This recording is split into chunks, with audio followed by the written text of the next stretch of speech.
역시 진양철은 사망 직전까지 막내 손주 도준이를 아꼈습니다. 진양철은 사망하기 불과 며칠 전에 급하게 자신이 쓴 유언장을 수정하였습니다. 바뀐 유언장에선 진도준에 대한 지분 상속 내용은 찾아볼 수가 없었죠. 그동안 진도준에게 순양을 물려줄 것이라 공언하였던 진양철이었기에 진도준은 물론 순양가 사람들 모두 그 충격이 상당했는데요. 진양철은 자신이 죽고 난 후 벌어질 피비린내 나는 싸움을 미리 예상했을 겁니다. 만일 진도준에게 상당수의 지분을 물려줬다면 남은 가족들이 어떻게든 진도준을 제거하려 했겠죠.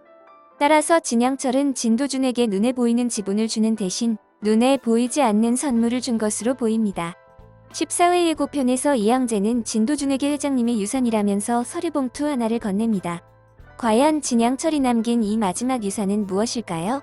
일단 조금 전에 말씀드렸다시피 이 유산이 눈에 보이는 순양의 지분이나 현금, 부동산 등은 아닐 겁니다.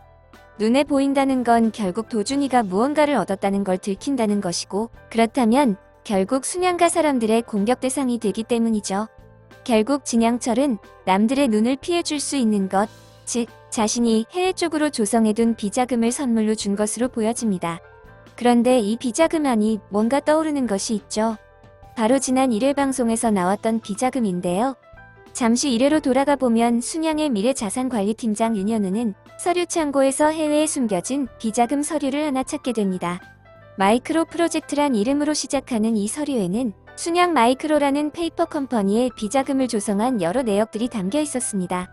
윤현우는 이 사실을 진성준에게 보고했고, 진성준은 해외 비자금 6억 달러를 직접 찾아올 것을 지시합니다.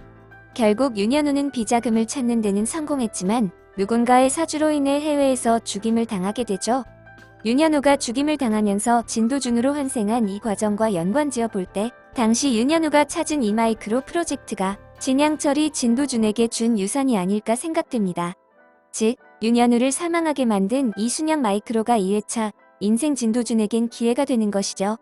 순양을 상속받는 것이 아닌 순양을 사려 하는 진도준에게는 현금이 필수적인데요. 이 비자금이 향후 순양의 계열사들을 사들이는 데 큰 역할을 할 것으로 보여지네요.